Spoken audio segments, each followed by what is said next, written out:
예, 안녕하세요.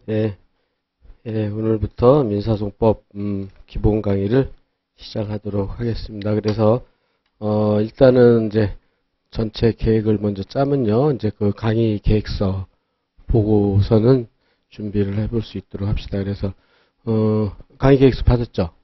예, 그래서 일단은 그 질문 있거나 그랬을 때는 내 메일하고 여기 핸드폰 번호로 이제 연락을 하고요. 지금 이제 이렇게 금, 토, 월토로 20회 돼 있는데 지금 이제 그렇게다 좀 이렇게 시간을 좀 연장을 했어요. 그래서 여기 해가지고 그래서 네 타임을 해서 이제 지금 토요일은 다들 힘들어하는 것 같아가지고 사례 강의도 그렇고 기본 강의도 그렇고 토요일은 갖다 하는 거를 이렇게 한 타임씩 더 해가지고 그걸로 보충할 예정이니까 그 얘기 들었죠. 예, 그렇게 해서 할 수 있도록 하고. 그 다음에 강의는 이제 기본서, 민사소송법 기본 정리하고 드릴 노트 2개씩 받았죠. 그죠? 이렇게 하고. 예, 그 다음에 이제, 그래서 시험은 이제 매일 그 민법처럼 이제 판례 시험을 보게 될 거예요. 그래가지고, 이제 여기서 본 대로 매일 데일리 테스트 하는데, 이제 여러분들이 한 30분쯤 와가지고, 판례 시험이에요, 판례. 그러니까는 처음 민사소송법에서 가장 기초가 되는 판례들을 먼저 암기를 해야 되거든요. 그래서 기초 판례를 암기하는 시험을 한 30분 정도 해서 매일 마지막까지 시험을 보게 되니까 그렇게 하고, 그 다음에 이제 사례형은 좀, 요거는 봐서 여러분들 실력이 좀 좋으면, 좀 많이 됐다 그러면 이제 사례형을 한번 보고 아니면은 잘 좀 무리다 싶으면은 그냥 판례 시험만 쭉 할 수 있도록 하겠어요. 예, 그렇게 하고, 개별, 면담은 따로 하기로 하고, 그렇게. 그 다음에, 그렇게 하고, 그 다음에 넘어가서, 이제, 강의 계획. 지금 요거는 이제 토요일은 제가 이렇게 한번 맞출 테니까, 그렇게 생각하고, 예, 그래서 1회부터 결국은 토요일은 2번인가 3번인가 쉬게 될 거예요, 아마. 그래서 해가지고 한 18회. 근데 이제 시간은 20회 강의로 짜여져 있으니까, 그렇게 해서 생각을 하고, 그 다음에, 그 다음에 이제 올해 이제 변호사 시험 에서 민사소송법 출제 문제 해가지고요. 그 오늘 나눠줬죠. 이제 그 이제 민사소송법만 이렇게 해가지고 따로 여러분들 이렇게 해가지고 나눠줬는데요. 그렇게 해가지고 이제 변호사 시험 민사소송법이죠. 민소법에서 문제가 하여튼 지금 본 대로요. 일단 그 양이 많아요. 이렇게 문제가 길어요. 길어. 문제가 길고 그 다음에 난이도가 하여튼 높아요. 하여튼 우리나라에서 양도 제일 많고 난이도 제일 높다고 생각을 하면 될 거예요. 그래가지고 이런 문제를 해가지고 10점, 20점 이렇게 낸다. 10점, 15점, 20점 이런 식으로요. 그렇게 해가지고 해낸다. 그렇게 해가지고 지금 보면은 여기서 출제된 것들을 보면은 이제 우리가 앞으로 공부할 거지만은 소송 위임계약 해서 이제 원고 사망 이거는 가장 많이 찍히는 문제 중에 하나인데 나왔고. 그 다음에 자백, 선행자백이 문제가 나왔고, 그 다음에, 불이익변경금지 원칙, 그 다음에 항소심 판결, 그 다음에 항소치하, 소치하, 이런 것들, 그 다음에 마찬가지 또 비슷하게 항소심에서 대거 출제가 됐어요. 그러니까는 3번, 4번, 5번, 이렇게요. 그렇게 돼서, 그렇게 해서 준비를 해놓고, 그 다음에, 그래서 소송대리권의 범위와 소송상 화해, 그 다음에, 그러니까 화해해서, 요건 이제 이건 또 이제 빠졌는데, 참가적 효력, 참가요 문제가 나와가지고요. 참가요 하고 그 다음에 선택적 병합과 그 다음에 항소 인용 판결 이런 것들이 쭉 해서 한 105점이 나왔어요. 그래가지고 계속 얘기했지만 여러분들이 또 공부를 좀 이렇게 허술하게 해서는 거의 풀지 못하는 문제들이 굉장히 많이 나왔어요. 그러니까 여러분들이 굉장히 난이도가 어려웠을 거예요. 그래가지고 그 난이도는 민사소송법 전편에서 가장 중요한 판례들 사안들로만 거의 문제를 거의 다 냈고요. 그 다음에 상당히 어렵게 출제됐어요. 여러분들이 이걸 조금 공부해서는, 민사소송법 풀기가 어려워요. 굉장히 그렇게 보고. 그 다음에 선택형 문제는 따로 또 나눠 드릴 텐데, 그것도 역시, 가장 중요한 문제들인데, 결국 선택형도, 이거, 기본적으로 사례를 잘하면 선택형은 잘하게 돼 있기 때문에, 일단은, 우리는 여기서 기본 이론을 잘 할 수 있도록 하겠어요. 그리고 또 항상 지금 여기서 민사소송법 4대 난제라고 그래가지고, 이제 저 뒷부분이죠. 기판력, 상소, 청구의 복수, 다수 당사자 부분에서 7, 80% 지금 요거 그러니까 이 두 문제 1번, 2번 빼면은 몇 점이죠? 그렇게 해가지고 여기서 이것도 이제 뒷부분에 들어가기 때문에 그거 빼면 거의 다 이제 다 이제 뒷부분 문제들이었어요. 그렇게 해가지고 여기서 많이 나오기 때문에 70, 80% 이상 출제되기 때문에 여러분들은 그 4대 난제를 좀 집중적으로 공부를 해야 돼요. 이게 거의 결국 득점, 이게 득점의 관건이다 이렇게 생각하면 될 거예요. 이렇게 그렇죠? 이걸 잘하느냐 못하느냐에 따라서 앞부분은 누구나 좀 다 잘해요. 근데 이제 뒷부분을 못해가지고 전부 다 민소법을 포기하고 막 그러거든요. 그렇게 돼가지고 그렇게 해서 생각할 수 있도록 하고 그런데 어쨌든 간에 지금 그렇게 해가지고 이제 여기서 문제들이 나오는데 지금 여기 그 이제 기출 문제에서 나눠 드렸지만은 여기 보면은 이제 기본 사례집이나 기본서 있는 문제들이 거의 다 나왔어요. 거의 한 문제도 안 빠지고 그렇기 때문에 여기서 여러분들이 보고서 지금은 할 수 없겠죠. 지금은 할 수 없겠지만은 이제 강의 끝날 쯤 되면은 어느 정도는 풀 수가 있을 거예요. 이거를 그래서 지금 본 대로 이렇게 쭉 여러분들이 보면은 1번 이렇게 놓고 이제 두 번째 문제 해서 쭉 보면은 문제가 굉장히 길죠. 막 굉장히 길고 그렇게 하면서 이렇게 해서 20점, 10점 이렇게 나온단 말이에요. 그죠? 그래서 이것도 기본 사례에 있는 것과 거의 똑같이 나왔고 그다음에 이 해설을 그대로 달아드렸고요. 그다음에 넘어가서도 계속 얘기했지만 여기서 1문에 3번 마찬가지로 하여튼 문제들이 굉장히 길어요. 그죠? 이렇게 해가지고 다음 페이지에서 보면 여기서 문제 1번 해가지고 이제 10점짜리도 이렇게 많이 나오고 그죠? 이렇게. 그래서 하여튼 지금은 풀면은 잘 못 풀 테니까는 지금 이제 그 자료만 갖고 있고 어쨌든 간에 지금 강조 드리려고 하는 거는 이렇게 지금 이번에 공부하고 사례 강의만 열심히 들으면은 여러분들은 거의 그래서 여기서 지금 그 말을 해놨는데 저기 강의만 좀 충실하게 듣고 여러분들이 기본 그러니까 민사소송법이 거의 거대한 기본 공식처럼 돼 있거든요. 그래서 이 공식처럼 짜놓으면은 민사소송법이 오히려 득점 과목이 될 거예요. 득점 과목. 그러니까는 고득점을 맞을 수 있는 과목이 될 거니까는 그런 식으로 목표를 삼고 공부할 수 있도록 해보겠어요. 됐죠? 이렇게.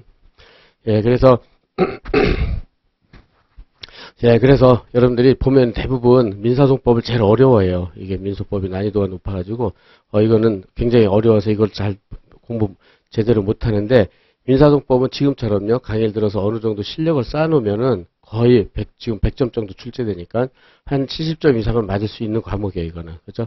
근데 이제 공식만 잘 짜면 근데 이걸 안 짜놓으면은 이거는 편차가 굉장히 커요. 한 20, 30점 밖에 못 맞아요. 100점 만점에. 그렇기 때문에 이 편차가 굉장히 커요. 그러니까 여기 여러분들이 이 사이를 극복하려면은 지금 요 강의를 들어서 확실하게 민사소송법의 기본 이론을 체크해 놓으면은 훨씬 더 도움이 될 거예요. 그렇게 해서 생각을 하시고 그래서 이제 거기에 지금 그 얘기를 좀 여기다 쭉 해놨어요. 그러니까 그렇고 그래서 보고 그 다음에 이제 여기는 이제 우리 빨리 이제 앞부분을 좀 이렇게 빨리 정리하고 민사소송법의 4대 난제 부분을 좀 많이 집중적으로 할 거예요. 그래서 기판력, 상소, 청구, 복수, 다수상사 여기가 상당히 어려운데 여기가 오히려 근데 더 공식처럼 돼 있어요. 여기가 앞부분보다 딱딱 떨어지게 돼 있어요. 1 더하기 1은 2. 그래서 훨씬 더 여기를 공부하기가 쉬워요. 그래서 득점 과목을 할 수 있는 그런 기본을 확실하게 한번 쌓을 수 있도록 할 수 있도록 여기 그 말을 해놨으니까 공식처럼 쌓을 수 있으니까 여러분들이 할 수 있도록 그래서 좀 두 문자가 사례풀이 구조 민법처럼요.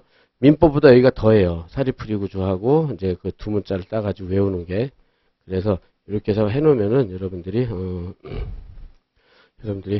충분히 할 수 있으리라고 봐요. 그렇게 해가지고 이제 앞으로 그렇게 해서 이번에 큰 고득점 맞을 기초를 다진다 좀 생각을 할 수 있도록 하고요.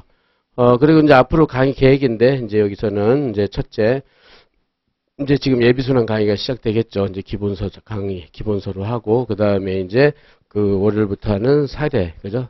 사례 강의 이렇게 해서 준비를 하고 그 다음에 이제 선택형 강의를 해가지고 그 다음에 선택형 강의 순서대로 돼 있죠. 기본서, 사례, 선택형 강의. 그 다음에는 이제 여러분들이 마지막 이제 6월쯤 이제 암기장 강의를 하죠. 그래서 정리된 걸로. 이래서 이렇게 해서 결국은 여러분들이 이제 결국은 마지막에는 요 암기장 가지고 그죠? 그러니까는 사례, 그다음에 선택형 치열하게 그죠? 그러니까 지금 본대로 기본서 그죠? 기본서 하고 그다음에 사례 강의하고 그 다음에 선택형 강의하고 그 다음에 이거를 전부 다 암기장 그러니까 여러분들이 기본서 지금 본 대로 기본서도 요번에 몇 페이지냐 한 700페이지 되죠. 그래서 민법은 한 1200페이지 그 다음에 민사소송법은 한 700페이지 된단 말이에요. 그죠? 기본서가 그 다음에 사례도 한 500페이지 될 것이고, 선택형이 한 300페이지, 예. 암기장이 한 150에서 200 사이 될 거예요, 이게. 그러니까 여러분들 이건 다 할 수가 없잖아요. 이걸 또 어떻게 다 해요. 그죠? 그렇게 되니까는 순서대로 그러니까 공부를 해가지고 일단 기본서를 해서 확실하게 실력을 쌓아놓고 그거를 대입시키는 사례 연습을 하고 그 다음에 이제 선택형도 그 실력 가지고 대입을 시키는 연습을 하고 그 다음에 이제 지금부터라도요. 여러분들 암기장을 구입을 해가지고 이제 지금 기본서 할 때도 그 확인 저 기본서에서 했던 부분을 암기장 보면서 중요한 부분 그러니까 암기장은 생략된 게 많아요. 그러니까 그 출제 가능한 것만 다 집어넣어놨기 때문에 그죠? 그래서 공부를 하되 암기장 보고 확인을 하는 거죠. 확인. 그래서 이 판례가 문구가 이만큼인데 암기장을 보니까 요만큼은 줄여져 있구나. 그런 것들을 확인을 하는 거죠. 확인하는 거. 그 다음에 이제 사례 강의할 때도 확인하고 그 다음에 선택형 강의할 때도 확인하고 이렇게 해가지고 암기장을 가지고 여러분들이 3번을 하는 거죠. 3번. 그러면 3회독이 되는 거죠. 3번. 그럼 3회독. 그렇게 해가지고 계속 그렇게 해서 근데 이제 이런 것들 여기는 금방 1, 2회도 된다고 그래서 실력이 느는 게 아니니까. 그래서 기본 강의를 철저하게 한 다음에는 사례 선택을 하면서, 그죠? 그렇게 해서 할 때, 기본서도 최소한 2회독은 할 거고, 사례도 그렇고, 이렇게 될 거 아니에요? 그죠? 그런 거를 암기장에 계속 확인하면 그게 6회독 정도 될 거예요. 그러면, 그 다음에는 암기장만 가지고. 그죠? 그러니까, 그렇게 해서 여러분들이, 2학년 말, 이제 1학년 공부하고 2학년 말쯤에는 이제 여러분들이 암기장이 완전히 이제 눈에 선할 정도로 이렇게 한 6회독 정도 돼 있어야 될 거예요. 그렇다고 암기장만 공부하라는 게 아니라 공부는 이런 방법으로 그렇죠? 해가지고 그래서 이제 2학년 말에 암기장이 딱 준비됐으면은 그걸로 6월 업전역, 8월, 10월 이렇게 해가지고 3회독을 이제 이거 가지고요. 3번을 계속 돌리는 거죠. 그렇게 하고 돌리고 그렇게 해서 그렇다면 이제는 암기장이 거의 암기가 돼 있을 거예요. 그렇게 되면 이 정도 하면은 그래서 마지막으로 11월, 12월 이렇게 해서 다시 이제 4회독, 5회독 하고 이제 본시험으로 가는 거죠. 그래서 본시험의 마지막 목표는 계속 여기 그런 말 쭉 써놨는데 시험 전날 그죠? 시험 전날 전범위를 1회독 할 수 있는 그런 공부를 해야 돼요. 그래서 전범위를 1회독을 했다. 그러면은 분명히 이건 떨어질 수도 없어요. 그러니까는 분명히 합격하게 돼요. 그러니까는 이렇게 합격할 수 있는 길이 분명히 정해져 있기 때문에 여러분들은 확실하게 이런 방법으로 준비를 하는 수 있도록요. 그래서 거기서 1단계가 지금 이제 기본서죠. 기본서 가지고 이제 준비를 한다. 그죠? 기본 강의를 한다. 이렇게 생각을 합시다. 예, 그래서 요거 이렇게 해서 이제 개관을 마치고요. 이제 바로 이제 요거는 책이고요. 이제 책에서는 이제 머릿말인데 지금 머릿말하고 지금 우리가 그 강의하고 거의 비슷하니까 여러분들이 쭉 해서 30페이지로 가서 거기서부터 본격적으로 진도를 들어갈 수 있도록 합시다. 여기까지는 다 머릿말하고 목차하고요. 예, 30페이지. 예, 그래서 이제 여기서부터 이제 그래서 오늘은 이제 개관하는 것들이 많기 때문에 이렇게 해서 30페이지 이제 민사소송 파트부터 그죠? 이렇게 해서 준비를 할 수 있도록 하겠어요. 그렇게 하고 이제 그 다음에 노트 나눴죠. 여러분 노트도 1페이지 노트도 1페이지에서 그래서 이제 맨 처음에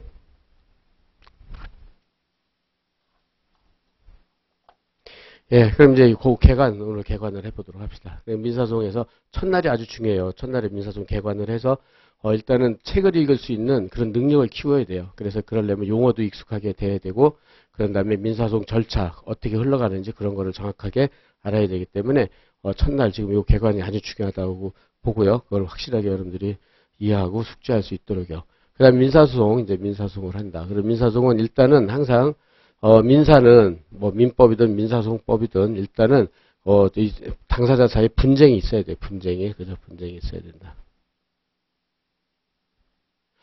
그래서 즉 갑이 2억을 돈을 꿔줬는데 변제기에 을이 갚질 않는 거죠. 그래서 이제 갑이 대여금 반환 청구에 소를 제기하죠. 소제기. 그죠? 소제기를. 여기서부터 시작을 하는 거죠. 분쟁이 있다. 분쟁이 있으면은, 그죠? 근데 갑이 을한테 가서 팬다든지 그렇게 해가지고 사적으로 돈을 받아내는 거. 이 사례구제는 엄격하게 금지되어 있단 말이에요. 그러니까 반드시 법원을 이용해야 돼요. 법원을 이용해야 되니까는 이렇게 여기서부터 민사소송이 시작되는 거죠. 그렇게 해가지고 소를 제기하려면 맨 처음에 갑이 소장을 제출한단 말이에요. 소장 제출. 그저 맨 처음에 소장을 제출한다. 그럼 여기서는 소장에서는, 당사자, 청구 취지, 청구 원인, 이렇게 조금 이따 이건 하겠어요. 이렇게 해서 이런 소장을 제출하는 거예요. 제출을 해가지고, 여기서 원고는 김갑동이고 피고는 이을동이다. 이렇게 해가지고 청구 취지에서 피고는 원고에게 2억을 지급하라라는 판결을 구하는 거죠. 그래서 이 판결을 받아가지고 갑은 을로부터 그 다음에 2억을 강제 집행해서 받아내는 그런 게 민사소송이고 처음 저게 제출하는 게 소장 제출이죠. 소장 제출. 예, 그래서 이런 소장 제출한다. 좀 이따 소장을 한번 볼 거예요. 이제 개관을 할 거고 이렇게 소장을 제출하고 그 다음에 이제 소장 제출하면은 이제 소장에 대해서 이제 재판할 수 있는 소장 보고 판사들이 재판을 할 수 있는 그런 소장이 자격을 갖췄는지를 심사를 해요. 그래가지고 예컨대 당사자가 특정이 돼 있어야 되겠죠. 그래서 김갑동 이런 식으로 이렇게 딱 누군지 알아야 되는데 뭐 김씨라고 했다든지 이러면 특정이 안 되니까 이거는 재판을 못 할 거 아니에요. 그죠? 그 다음에 청구도 특정이 돼 있어야 돼. 그죠? 그래가지고 그냥 건물을 명도하라. 이렇게 하면 어떤 건물인지 모르잖아요. 그죠? 그러니까는 이럴 때는 그죠? 이건 재판을 못 해요. 그러니까 뭐 100-1번지 뭐 지번 같은 거 써가지고 그래야지 건물이 특정이 될 거 아니에요. 그죠? 그런 게 없으면 재판을 못 해요. 그래가지고 이런 것들을 심사를 한단 말이에요. 이런 것들을 재판장이. 그래서 소장 보고 판사가 재판을 할 수 있는 자격이 있는 소장인지 심사를 하게 됐어요. 맨 처음에. 그래가지고 여기에 대해서 이런 것들은 재판 못 하잖아요. 김씨, 그냥 아무 건물 이러면. 그죠?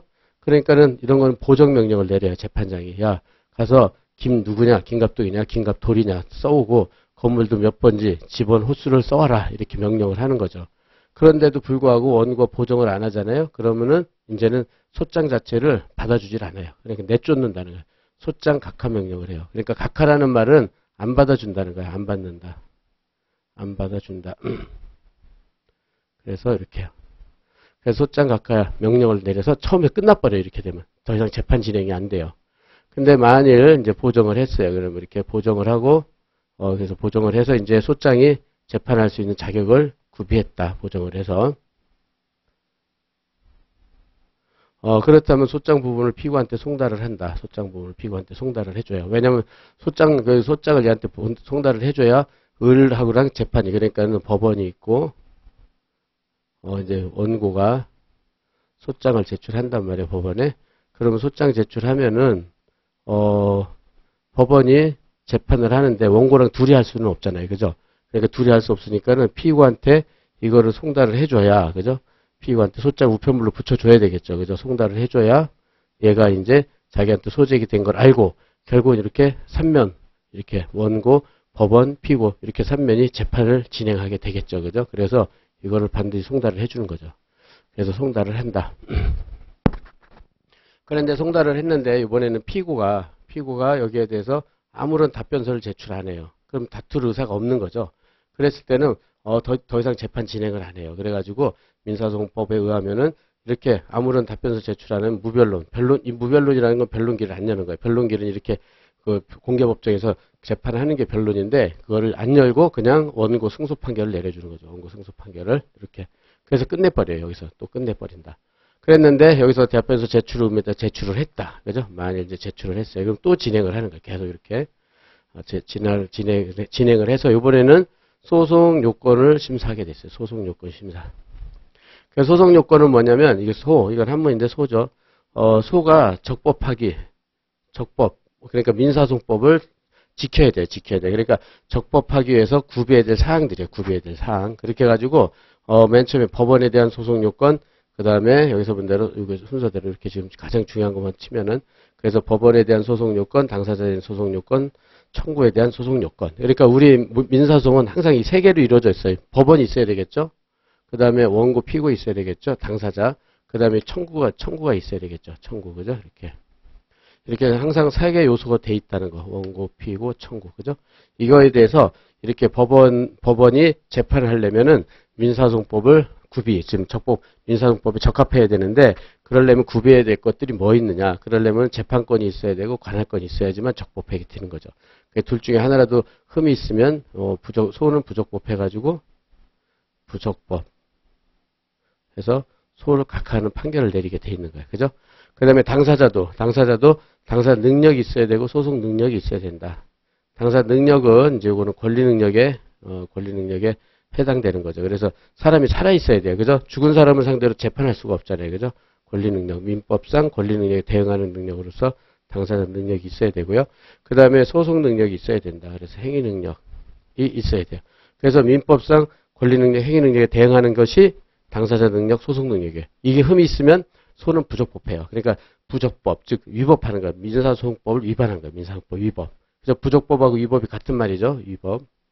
그러니까 민사소송법을 위반한 거란 말이에요. 그죠? 이렇게 돼가지고 소를 각하해버려요. 이렇게 하고. 그 다음에 또 청구, 여기 청구. 청구도, 적법 요건을 갖춰야 돼요. 그걸 소의 이익이라고 그래요. 소의 이익. 그러니까 이건 민사소송법의 특유의 이익인데 그런 걸 구비해야 돼요. 그래서 이렇게 소가 적법하기 위하여 갖춰줘야 될 사항들, 이런 것들이 다 구비되는지 다 심사를 하게 돼 있어요. 그래서 만일 어느 하나라도 흠이 있으면 이거는 소를 각하, 이 각하라는 거는 안 받아주는 거라고 그랬죠. 여기는 소장을 안 받아주는 거고 여기는 소 자체를 안 받아주는 거예요. 소를. 그래서 차이점. 소장 각하, 여기는 소 각하. 그죠? 안 받아준다. 이렇게. 그래서 소송 요건 심사를 한다. 그렇게 해서 이제 그렇게 해가지고 여기서 이제 그렇게 해가지고 여기서 흠이 있으면 소각하고 이걸 통과를 했다. 만일 다 구비됐어요. 구비됐으면 이제 밑으로 내려가서 그렇다면은 그 다음부터 뭐를 하냐면 원고한테 청구권이 있는지 없는지, 원고에 청구권이 있는지 없는지를 심사하게 돼 있어요. 청구권 존부를 심사한다. 청구권 존부. 예, 그래서 소의 적법 여부. 그러니까 이렇게 된다. 그래서 이렇게 원고의 청구권 존부를 심사하는 것을 본안재판이라는 용어를 써요. 여러분들이 영어 외우듯이 이렇게 해줄 수밖에 없어요. 원고의 청구권이 있느냐 없느냐를 심사하는 걸 본안재판이라고 그러고, 그 다음에 이렇게 본안 들어가기 전에 단계, 여기 전자예요. 전자. 본안 들어가기 전 단계. 그래서 이거 본안 전 단계라고 그래요. 본안 전 단계. 그래서 여기 알겠죠? 딱 구비한다. 그래서 본안 전 단계는 이렇게 크게 세 가지를 본안 전에 심사하게 돼 있어요. 세 가지 심사.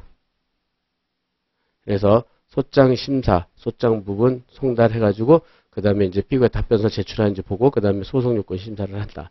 그래서 본안 전 단계. 그래서 본안 전 단계고, 그래서 결국은 이게 본안 전에서는 소의 적법 여부, 가장 중요한 게 소송 요건이니까 소의 적법 여부를 심사하게 돼 있어요. 이렇게. 그래서 여기에서 걸리면은 소를 각하하는 거고, 그 다음에 소장 걸리면 소장을 각하해버리는 거고, 그 다음에 피고가 답변서 제출하면 변론기를 열지 않고 원고 승소 판결을 해가지고 재판을 끝내버려요. 이 3단계로. 그래서 그런 다음에 이게 통과되면 청구권 존부를 심사하게 되는데, 변론 준비 절차에 거친 다음에 정식적으로 변론기를 여는 거예요. 이렇게. 그죠? 판사가 원고 피고랑 재판 심사를 하는 거죠. 그래가지고 원고가, 법원이, 판사가 원고한테 변론하세요. 그 다음에 피고한테 변론하세요. 그래가지고 서로 이렇게 주고받고 이제 변론을 주고받아가지고 재판을 쭉 진행을 하는 거죠. 그래서 쭉 진행하고, 그 다음에, 재판이, 끝날 쯤 판결하게 성숙하면 재판을 끝내버려요. 그걸 변론 종결이라고 그러죠. 변론을 종결하고, 그 다음에 판결을 선고한다. 그 다음에 판결을 선고하게 되겠죠. 예, 그래서 판결을 선고한다. 그래서 변론기일, 변론 종결, 판결을 선고한다. 이렇게요. 그렇게 해가지고, 이렇게, 요거는 쉽죠. 변론기일 열고, 변론을 끝내고, 판결을 선고한다. 그래서 이제 판결 절차를 보면은, 이제 원고가 승소할 수도 있고, 패소할 수도 있잖아요. 그죠? 패소할 수도 있다. 그때, 원고를 승소하는 판결을 청구 인용 판결이라고 해요. 이것도 용어를 외울 것. 그 다음에 패소하는 걸 청구 기각 판결. 이거는 뭐 여러분들 당연히 알겠죠. 설마. 이거는 청구 인용 청구 기각이라고 한다. 그래서 승소 판결 인용, 패소 판결 청구 기각 이렇게 된다. 그래서 이제 요게 이제 민사소송의 가장 기본이 되는 절차예요. 그죠? 가장 기본이 되는 절차. 그래서 소장 제출 심사, 소장 부분 송달, 소송 요건, 본안 들어가서 변론기일, 변론 종결, 판결 선고 이렇게 한단 말이에요. 그래서 이렇게 돼가지고 판결이 선고되면, 그런 다음에 여기서 이 판결에 대해서요. 이 판결이 이제 이렇게 돼서 먼저 판결이 확정되면 이제 기판력이라는 게 생겨요. 기판력이라는 게 생기고, 그 다음에 여기서 패소한 사람은 상소를 제기할 수 있단 말이에요. 상소. 올해도 상소가 한 50점 나왔어요. 상소가. 그렇죠? 그 다음에 세 번째, 지금은 여기 청구가 한 개지만은 청구가 여러 개 있을 때는 어떻게 처리를 해야 되느냐. 청구가 복수 있을 때. 그 다음에 사람이 여러 명, 여기는 사람이 원피고 한 명씩 있지만 사람이 여러 명 있을 때, 그죠? 다수 당사자죠? 다수 당사자일 때는 어떻게 재판을 진행해야 되느냐. 그 법리, 그죠? 이렇게 해가지고 요 네 가지. 그래서 이게 사대난제라고 그랬잖아요. 그죠? 사대난제다. 그래가지고 요게 제일 어려운 거예요. 그래서 요거 들어가기 전에 요 기본 절차, 그 기본 절차들 요걸 확실하게 오늘 가서 외울 수 있도록 하고요. 그래서 이제 그렇게 해놓고 그 다음에 이제 그 용어 정리를 해보도록 합시다. 그래서 보면 그 법원이 재판을 한단 말이에요. 재판의 형식은 세 개가 있어요. 판결, 결정, 명령, 판결, 결정, 명령 이렇게 있어요. 그래서 판결은 지금처럼 가장 본질적인 것들 지금 뭐뭐 있어요? 이 소가 부족법 각각 판결. 그 다음에 원고 승소하면 청구 인용 판결, 청구 기각 판결 이렇게 그죠? 이렇게 판결 가장 기본적인 거 하고 나머지 부수적인 거. 그 다음에 재판장이 하는 걸 명령이라고 그래요. 재판장이 하는 거. 그래서 그게 대표적인 게 소장각한 명령이라는 걸 한단 말이에요. 그 다음에 이제 결정은 여러분들이 이제 그 민사법 공부하면서 가압류 가처분 같은 거 들었을 거예요. 그죠? 가압류 가처분 같은 거 결정을 한단 말이에요. 이거 약간 부수적이죠. 본질적인 게 아니니까. 그래서 이렇게. 그래서 요거 외울 것, 암기, 재판의 형식은 이렇게 판결, 결정, 명령. 그래서 여러분들이 합쳐가지고 이걸 재판이라고 그런단 말이에요. 지금부터 암기할 것. 판결, 결정, 명령. 그래서 가장 중요한 게 우리가 민사소의 시험에 거의 나오는 거는 판결이죠. 소학과 판결, 청구 인용 판결, 청구 기각 판결. 셋 중에 하나. 그죠? 이렇게. 그 다음에 이제, 여기서 본 대로, 그럼 소의 적본, 본안 전하고 본안으로 들어가서 또 용어 정리하는데, 본안 단계, 이렇게 나눠가지고, 그죠? 나눈다. 그래서 소의 적법 여부를 심사한다. 그러니까 여기요. 소가 적법하게 해서 갖춰야 될 조건들이 이런 것들이란 말이에요. 그죠? 갖춰야 될 사항들.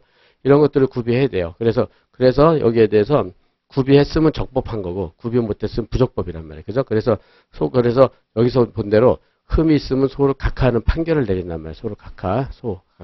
그래서 본안전. 여러분들 주의할 게, 본안전은 소예요, 소. 소는 세 개의 요소로 돼 있어요. 법원, 당사자, 청구. 이걸 합쳐서 소라고 그런다, 소. 그래서 요게 소를 부적법 각하한다 그러면 이 세 개를 다 안 받아주는 거예요. 그죠? 그래서 소를 각하를 해야지 여기서는 청구를 각하한다 이런 말을 쓰면 안 돼요. 그죠? 여기를 통과했을 때만 청구가 나오는 거예요. 통과를 했을 때만. 적법해야지 청구권 좀, 이때만 청구가 나온다. 알았죠? 그러니까는 본안전은 소. 알았죠? 그 다음에 거기서 청구라는 말씀은 굉장히 감점을 당해요. 이렇게 놓고. 그 다음에 이제 본안으로 들어가면은 그때 비로소 청구권 존부, 그죠? 청구권 존부를 심사한단 말이에요. 그래서 이때는 또 여기서 본 대로요. 청구를 인용한다, 청구를 기각한다 이래야지. 여기서 소를 인용한다, 소를 기각한다 이러면 또 안 돼요. 그렇죠? 그렇게 돼가지고 청구를 인용한다, 청구 기각 이렇게 써야 된다. 그죠? 이렇게 하고 그 다음에 소를 인용한다, 기각한다 이런 말씀 또 엄청 감점을 당해요. 그러니까 여러분들이 정확하게 용어 정리를 할 수 있도록. 그렇죠? 이렇게. 예, 그래서 이거 이제 개관이 됐고요. 이렇게 된 다음에 그렇다면은 이제 우리가 그 민사소송은 결국은 이렇게 그 소장, 답변서, 수면, 판결문 이거에 대해서 공부를 하는 거기 때문에 이 서식을 정확하게 알고 있어야 돼요. 그렇죠?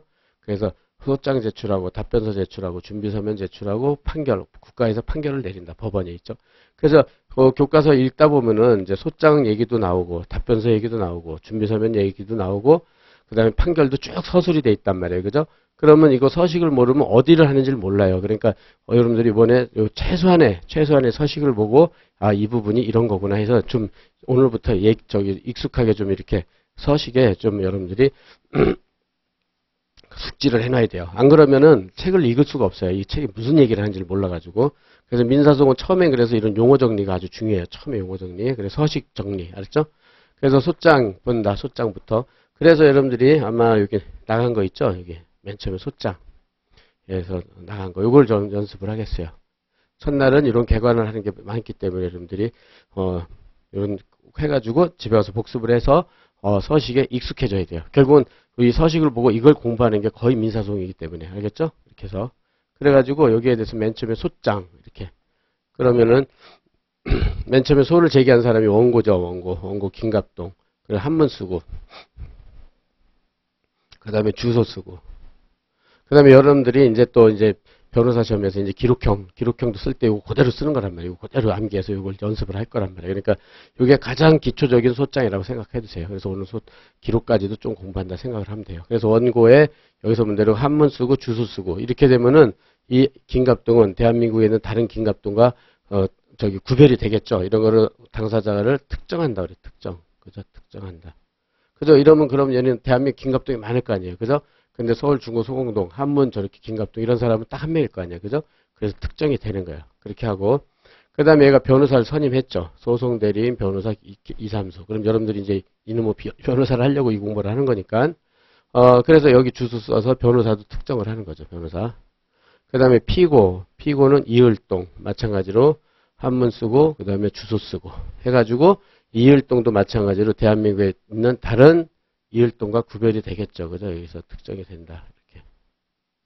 이렇게 해서 당사자가 특정이 되면 이제 재판장이 요걸 심사한단 말이에요. 그래서 불특정이면 보정명령을 내리고, 그죠? 특정됐으면 다음 단계로 넘어가는 거야. 다음 단계로. 그 다음에 이제 소장에 사건을 표시를 하는 거죠. 대여금 청구의 소, 이렇게. 그 다음에 청구 취지. 청구 취지는, 원고가 바라는 바죠. 원고가 전부 승소 했을 때 바라는 바를 쓴단 말이에요. 그래서 청구 취지. 용어를 외우고요. 원고가 바라는 바를 쓰는 거를 청구 취지라고 한다. 그럼 여기서 본 대로 피고는 원고에게, 그죠? 3억 원을 지급하라. 그죠? 그 다음에 소송 비용은 패소자 부담이에요. 그래서 피고가 부담한다. 이거는 피고는 원고에게 3억 원을 지급하라 그러면 원고가 전부 승소한 거잖아요. 그죠? 그렇게 되니까 전부 승소했으니까 소송 비용은 누가 내야 돼요?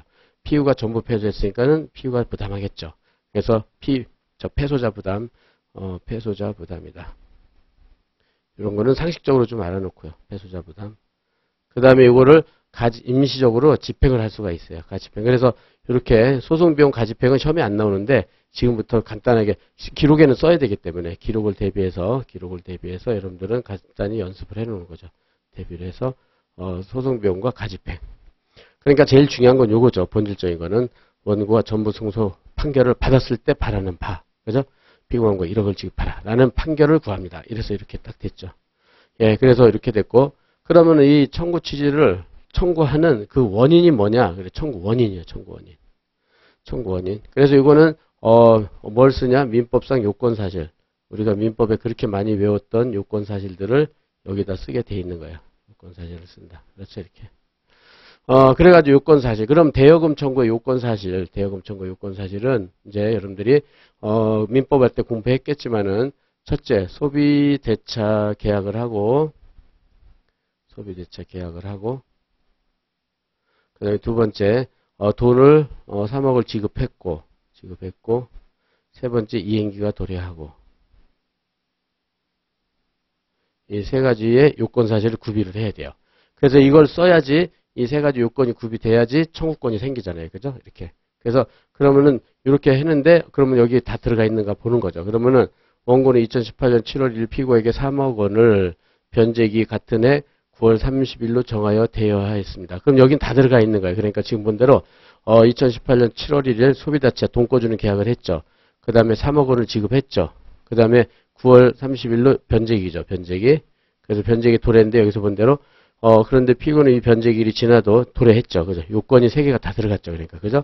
그래서 물론 우리 이제 기록형 쓸 때는 이렇게 목차를 잡아도 되는데 대부분 그 소장에서 서면은 그냥 이렇게 요건 사실 나열해서 써버린단 말이에요. 그렇게 해서. 그래서 요건 세 가지가 됐구나. 그렇게 됐고, 다른 그 지나도 대여금을 변제하지 않기에 원고는 피고에게 위익 대여금 3억 원의 지급을 구하기 위하여 이 사건 청구에 이런 것이다. 이렇게 되겠죠. 그렇게고. 그 다음에 이제 그러면은 얘가 돈을 꿔줬다는 게 증거가 있어야 될 거 아니에요. 그래서 증거. 이게 입증 방법이 증거예요. 증거를 제출하게 돼 있어요. 증거. 그래서 증거 없이 그냥 막연히 돈 꿔줬으니까 돈 달라 그러면 판사가 그거 당연히 기각해버리겠죠. 증거도 없는데 어떻게 인정할 수가 없잖아요. 그죠? 이렇게 된다. 그래가지고 여기서 본 대로 갑제1호증, 차용증을 제출하겠죠. 그죠? 그래서 이렇게 원고가 제출하는 문서인 증거. 그죠? 문서. 이걸 서증이라고 하는데 뒷자 따가지고 앞자 뒷자. 서증이라고 하는데 이거 번호를 가포증이라고 그래요. 가포증.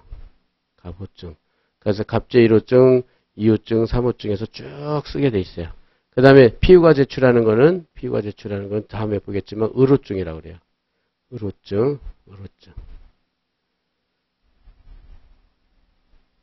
그래서 의제1호증 이렇게 해서 쭉 제출한단 말이에요. 저렇게. 그래서 입증 방법은 이렇게 돼 있고요. 그 다음에 이제 그래서 증거를 제출한다. 그런 다음에 이제 마지막으로 첨부 서류로서 서류를 제출해야 되겠죠. 그러면 소장 부본을 한 통을 제출하게 돼 있어요. 뭐냐면 소장 부분은 이거는 뭐냐면 피고한테 송달을 해줘야 되겠잖아요. 송달을 한다. 그죠? 송달을 위한 거예요. 피고한테 송달을 해서 소장 복사본을 하나 더 제출해야 돼요. 복사본을. 그래서 이건 피고의 수랑 동일해요. 피고의 수. 피고의 수만큼 제출한다. 피고의 수만큼. 따라서 피고가 5명이다. 그럼 몇 통을 제출해야 돼요? 소장 부분도 5통. 3명이다. 그럼 3통. 이렇게 제출해서 송달하게끔 해주는 거예요. 그죠? 그 다음에 납부서. 납부서는 인지. 그러니까 이거 돈 내야 돼, 돈. 재판을 공짜로 해주지 않잖아요. 그죠? 그러니까는 돈을 은행 가서 저 돈 내고 인지를 끌어서 첨부를 해야 돼요. 돈 낸 거. 그 다음에 이건 변호사 선임증, 변호사 선임서. 이런 것들을 제출해야 돼요. 그래서 여기까지 하면은 최소한의 소장이 완성이 된 거예요. 최소한의 소장. 그래서 원고 피고, 그 다음에 청구, 취지 청구원인, 입증 방법, 첨부 서류. 그래서 총 5개 목차로 돼 있어요. 여기를 이제 당사자라고 하고, 당사자. 원고 피고를 당사자라고 그래요. 당사자, 청구, 2개 합쳐서 이건 청구라고 그래요. 청구, 취지 청구원이 합쳐서 청구라고 그러고. 그러면 당사자, 청구, 입증 방법, 첨부 서류. 그죠? 이렇게. 그렇게 해가지고, 요거, 그죠? 그러니까 총 5개로 돼 있죠? 원고 피고, 청구, 취지 청구원인, 그 다음에 입증 방법, 첨부 서류. 이렇게. 5가지 목차로 돼 있다는 걸 지금부터 좀 암기해 놓을 것. 그런 다음에 이제 날짜 쓰고, 그 다음에 변호사 쓰고, 그 다음에 어느 법원에 소장을 제출했냐. 여기 서울중앙지방법원에 제출했다. 그러면 이렇게 중앙지방법원 귀중에서 서울중앙지방법원으로 제출을 하는 거죠. 그죠? 이렇게. 이렇게 소장을 제출했으면, 그 다음에 나오는 게 이제, 그래서 답변서라는 게 나와요. 답변서. 이거는 피고가 제출하는 거, 피고가 제출한다. 그러면 민사소송에서는요, 피고가 제출하는 거는 파란색으로 돼 있어요. 그리고 원고가 제출하는 건 빨간색 또는 저렇게 분홍색 그런 식으로 돼 있어요. 그러니까는 앞으로도 강의할 때 그렇게 할 거예요. 그래서 원고 제출 그러니까 일반적인 설명은 분홍색 지금 이걸로 하고 그 다음에 더 중요한 거는 빨간색으로 강조를 하고요. 피고가 제출하는 거는 파란색으로 하고 그런 식으로 해서 이렇게 조직적으로 해놓을 테니까 여러분들이 그거 맞춰서 공부할 수 있도록 해보세요. 그래가지고 그러면은 여기서는 답변서를 제출했다. 그러면 여기는 일단 사건 번호가 붙어요. 사건 번호가. 그래서 이건 사건의 표시, 대여금도 표시를 하고요. 그래서 사건 번호는 이제 연도를 쓰겠죠. 지금 본 대로 그러면 지금 2024년이다. 그죠? 그래서 가, 나, 다 이렇게 돼 있어요. 가는 1심. 이건 나는 2심. 다는 3심이에요. 그래서 여러분들이 판례 읽으면 전부 다 다로 돼 있을 거예요. 그죠? 다 다로 돼 있어요. 그래서 2024 다 뭐뭐뭐 이렇게 사건 번호. 그 다음에 여기는 가는 단독 사건은 가단이라고 그래요. 가단. 그 다음에 합의 사건은 가합. 그리고 여기는 다 합의 사건이니까 나나 다는 합이니까는 저렇게 구분을 안 해요. 그렇죠? 그래서 가단, 가합. 지금 5억이 저기 이제 단독 사건은 5억으로 돼 있어요. 가단. 그래서 5억 이하. 5억 이하. 그 다음에 5억을 초과하면 합의부가 되는 거예요. 합의부가 된다. 이렇게. 예, 그렇게 해서 여기서 이제 그러면 지금 본 대로 가단, 그죠? 그러니까는 5억 이하잖아요. 가단이죠. 그럼 단독 사건이에요. 그렇게 돼가지고 보고 그 다음에 그 접수 순서대로 이렇게 번호가 붙어요. 그러니까 여기는 2019년이고 이건 단독 사건이고 1심이고 단독 사건, 그죠?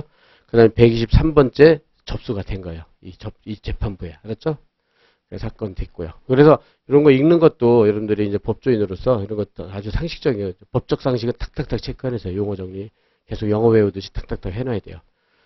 그렇게 하고 원고는 김갑동이었고 피고는 이일동이었는데 피고가 변호사를 선임한 거예요. 이처럼 소송대리인 변호사 김삼수 이렇게 됐죠.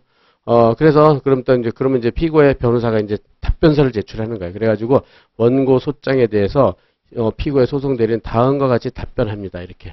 그죠? 그래서 이제 청구 취지에 대한 답변, 이런단 말이에요. 청구 취지에 대한 답변. 그러니까 원고가 청구 취지에 뭐라고 그랬어요? 피고는 원고에게 3억을 지급하라. 이렇게 돼 있잖아요. 그렇게 되니까는 그 답변으로서는 이거는 아까 청구 취지는 뭐라고 했죠? 원고가 전부 승소했을 때 바라는 바였잖아요. 그죠?